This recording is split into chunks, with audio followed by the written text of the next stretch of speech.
ಕಲ್ಮಾ ಓದಿಸಿ ಯಾರಿಗೆ ಕಲ್ಮಾ ಓದೋದಕ್ಕೆ ಬರೋದಿಲ್ವೋ ಅವ್ರನ್ನ ಪಾಯಿಂಟ್ ಬ್ಲ್ಯಾಂಕ್ನಲ್ಲಿ ಗುಂಡು ಹೊಡೆದು ಕೊಂದಾಗಲೂ ಇದನ್ನು ಬಾಯ್ಬಿಟ್ಟು ಹೇಳಿ sir, it is an Islamic terrorism. ಆ ಶಬ್ದ ಬರೋದಿಲ್ವಾ ಬಾಯಲ್ಲಿ? ನೀವು ಹಿಂದೂ ಮುಸ್ಲಿಂ ಬಣ್ಣ ಕಟ್ಟುವುದು ಅಂದ್ರೆ ಏನು ಅರ್ಥ ಆಗಲಿಲ್ಲ. ಈ ಮಂಜುನಾಥ್ ಮಗನ ರಕ್ಷಣೆ ಮಾಡಿದಾಗ ಯಾರು? ಹ್ಯುಮ್ಯಾನಿಟಿ ಈಸ್ ನಾರ್ಮಲ್, ಎಕ್ಸೆಪ್ಷನ್ ಅಲ್ಲ ಹ್ಯುಮ್ಯಾನಿಟಿ. ಡೆಫಿನೆಟ್ಲಿ ಗಾಯಗೊಂಡವರನ್ನ ಹೊತ್ಕೊಂಡು ಹೋಗಿ ಹಾಸ್ಪಿಟಲ್ಗೆ ಸೇರಿಸೋದು that is a normal behaviour. Definitely normal behaviour. ಹೌದು. ಐ ಆಮ್ ಸಾರಿ, ಫ್ಯಾಂಟಸೈಸ್ ಮಾಡಬೇಡಿ ದಯವಿಟ್ಟು. ಒಂದು ನಿಮಿಷ ಕೇಳಿಸ್ಕೊಂಬಿಡಿ.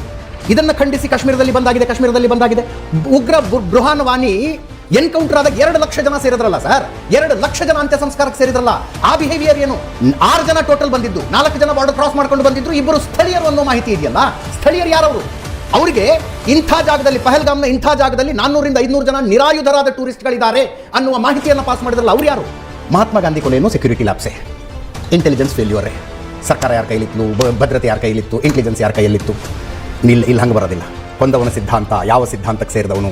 ಮಹಾತ್ಮ ಗಾಂಧಿಯಿಂದ ಹಿಡಿದು ಗೌರಿ ಲಂಕೇಶ್ ತನಕ ಪ್ರತಿ ಕಗ್ಗೊಲೆಯೂ ಕೂಡ ಸೆಕ್ಯೂರಿಟಿ ಲ್ಯಾಬ್ಸೆ, ಇಂಟೆಲಿಜೆನ್ಸ್ ಫೇಲ್ಯೂರ್. ಅದಕ್ಕೆ ಬರ್ತಾ ಇದ್ದೀನಿ. ಸೆಕ್ಯೂರಿಟಿ ಲ್ಯಾಬ್ಸೆ ಅದು. ಅಲ್ಲಿ ಸೆಕ್ಯೂರಿಟಿ ಲ್ಯಾಬ್ಸ್ ಪ್ರಶ್ನೆ ಬರೋದಿಲ್ಲ.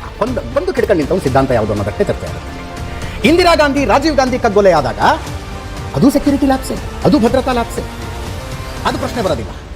ಹೋಗಿ ಅಲ್ಲಿ ಆದರೂ ಮಹಾತ್ಮ ಗಾಂಧಿ, ಗೌರಿ ಲಂಕೇಶ್ ಕೊಲೆಯಾದ ರೀತಿಯಲ್ಲಿ ಕೊಂದವನ ಸಿದ್ಧಾಂತ ಚರ್ಚೆಗೆ ಬರುತ್ತಾ ಅಂದ್ರೆ ಇಲ್ಲ, ಅದು ಬರೋದಿಲ್ಲ. ಅಲ್ಲಿ ಮೃತಪಟ್ಟವರು ಬಲಿದಾನ ಮಾಡಿದರು ಅನ್ನೋದು ಬರುತ್ತೆ.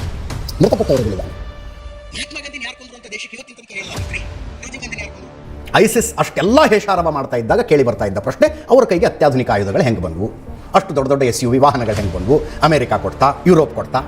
ತಗೊಂಡು ಏನು ಮಾಡ್ತೀರಿ? ಕೊಲ್ಲಬೇಕು ಅಂತ ನಿರ್ಧಾರ ಮಾಡಿದವನಿಗೆ screw driver ಆಯುಧನೇ.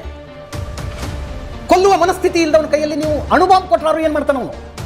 That's a piece of metal for him.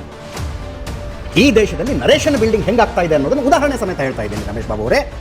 Islamic terrorism ಆದಾಗಲೆಲ್ಲ security labs, ಬೇಹುಗಾರಿಕಾ ವೈಫಲ್ಯವೇ ಚರ್ಚೆ ಆಗೋದು. ಚರ್ಚೆ ಆಗಬಾರ್ದು ಅಂತ ಹೇಳ್ತಿಲ್ಲ ನಾನು, ಅದೇ ಚರ್ಚೆ ಆಗಬೇಕು, ಅದು ಚರ್ಚೆ ಆಗಬೇಕು. ಅದರ ಜೊತೆಗೆ ಆ ಸಿದ್ಧಾಂತ ಎಲ್ಲಿಂದ ಹುಟ್ಕೊಳ್ತಾ ಇದೆ?